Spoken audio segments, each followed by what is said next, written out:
Hey everybody, welcome back to the Closers Only YouTube channel. My name is Adrian Salgado, Sales Director at National Cash Offer. My name is Andy Garcia, fellow closer.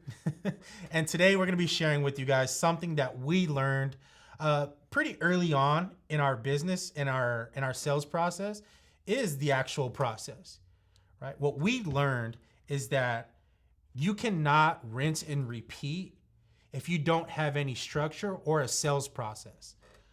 So in order for us to be able to make phone calls day in, day out, phone call after phone call, appointment after appointment, there needed to be one thing that was consistent, and we figured it out.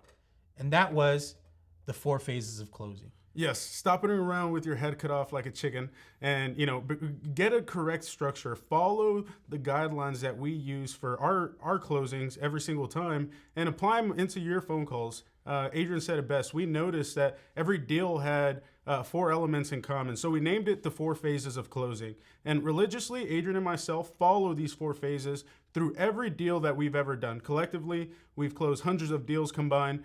Collectively, we've closed millions of dollars combined in revenue. And with that said, we noticed that every prospect that we ever closed, whether it was a different situation, a different problem, a different personality type, which we'll get into later on in the channel, but regardless of the situation, regardless of the seller, every deal had these 4 elements in common. And the first phase, and this is where a lot of people get stumped, is the contact. That's phase number 1.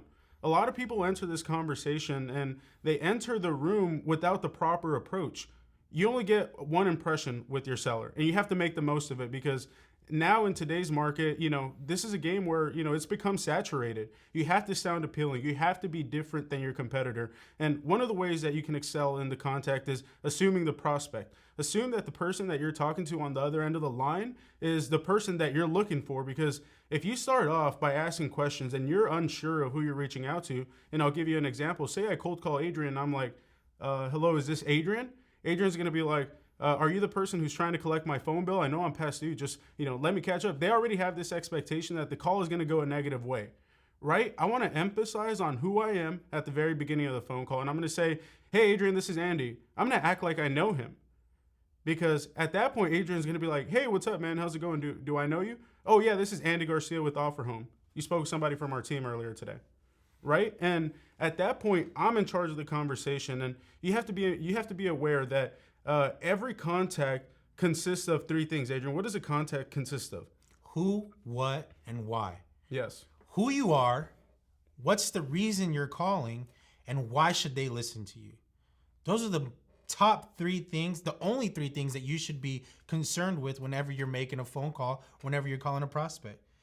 What you don't want to happen is you don't want that awkward stage of you asking for the right person if the right person's there, because what you're trying to do is you're trying to disarm the seller. You're trying to disarm the prospect.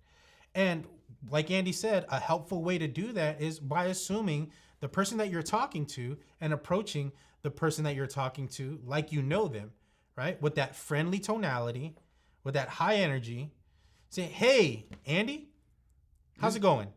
Right? That type of energy is going to get you to the next step, which is the very first one. Who are you? Hey, Andy, my name is Adrian with National Cash Offer. Did I catch you at a bad time? They're going to say something like no or yes, right? Great. Then you go on to what? And what's the what sound like? At that point, whenever you go into what, you're going to give the reason as to what you're calling for, right? I'm going to say, oh, by the way, I'm actually calling you because you spoke with somebody from our team earlier today, or I'm actually calling you because you actually had filled out some information on our webpage in regards to possibly selling your property. And ultimately, you're just going to make them aware, right?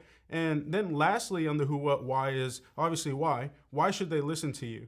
Oh, well, yeah, you'd submitted some information on our webpage. If you were serious about selling, I want to see how we can possibly help you, right? They know that at the end of that, there's possibly an offer. There's possibly a solution that you can bring to one of their problems. And then ultimately, once you get past the first phase, Adrian and myself can talk about the contact all day long. But for the matter of this video, the second phase that you have to know is what, Adrian? Is the rapport building.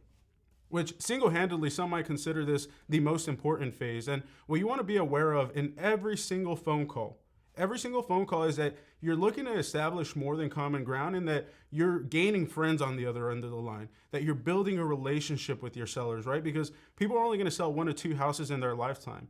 So whenever people do sell their property, they want to make sure that they're selling to somebody that they can relate with, somebody who understands their problems, right? Somebody who they actually like. Because I mean, come on, it doesn't take a degree in rocket science to understand that people are going to do business with people that they like. So the longer you're able to keep your prospect on the phone, the more rapport you're able to build, the more ammunition you're going to get. Right? A seller's going to end up talking themselves into situations where they told you more than you needed to. And once again, the rapport building phase is one of those phases that we could go on forever about. And Adrian, emphasize, what is the next phase in the 4 phases of closing? Well, it's the one that people tend to shy away from, but it's absolutely necessary in every single transaction. It's the negotiation. People are terrified to speak about money, right? Whether you owe it, whether you're spending it, whether you want to give it to somebody, right? That's always going to be the conflict, or that's always going to be the topic of discussion. Whenever you're negotiating, it's going to be about the numbers. But now, when it comes to numbers, we're not just talking about asking price. We're talking about asking price, rehab cost, how much the seller would like to net, right? Time frame, terms, conditions. These are all things that you're going to need during the negotiation. During the negotiation is your chance to lay out all the cards on the table in order to get to the last phase, which is ultimately the close. You want to get to the close, right? We're in business for yeses. Don't get me wrong, you're going to get more no's than yeses, but when your opportunity comes to shine, when you're talking to a prospect who you know, this person's closable. This person's going to sell to a real estate investor, whether it's myself or the next person, right? So I have to do whatever it takes to earn their business. This is where your confidence pays off. If you don't have a confidence in your product and your number, you're not really a professional, you don't know what you're doing, this is where it's going to show, right? Because by this point in the conversation, I'm in charge. I'm directing the seller on what steps they're going to need in order for us to be able to accomplish and do business together. And there's certain things that for everybody out there who is working on virtual closing, which we'll do videos on virtual closing in the future, you have to make sure that by the time you send a purchase agreement to your seller, that you have these variables taken care of. Number 1 is price. You don't ever want to send a purchase agreement if you haven't agreed upon a price and if a seller is not ready to do business right then and there. Secondly, vacate dates. You don't want to run into a messy situation where you close somebody as far as a purchase agreement, but you're not able to fund the property because there's tenants in place or you didn't handle the vacate date correctly, right? And then sellers will have special terms that will actually set you aside from their competition. Sometimes, in order to get people to the close, in order to get people to the finish line, you know, as masters of our product, I know I could potentially advance cash. I know I could be flexible with the vacate day, right? I know that I can close as quickly as they require.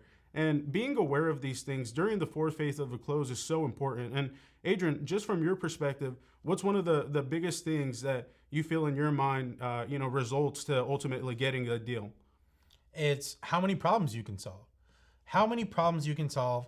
How much are you actually customizing the conversation and the transaction to the seller, right? You're not going to try to force a seller out in 7 days if they're telling you that they can't relocate for another 3 months, and vice versa. You're not going to give a seller a 3-month escrow process if they need to close in 7 days and get into their new property.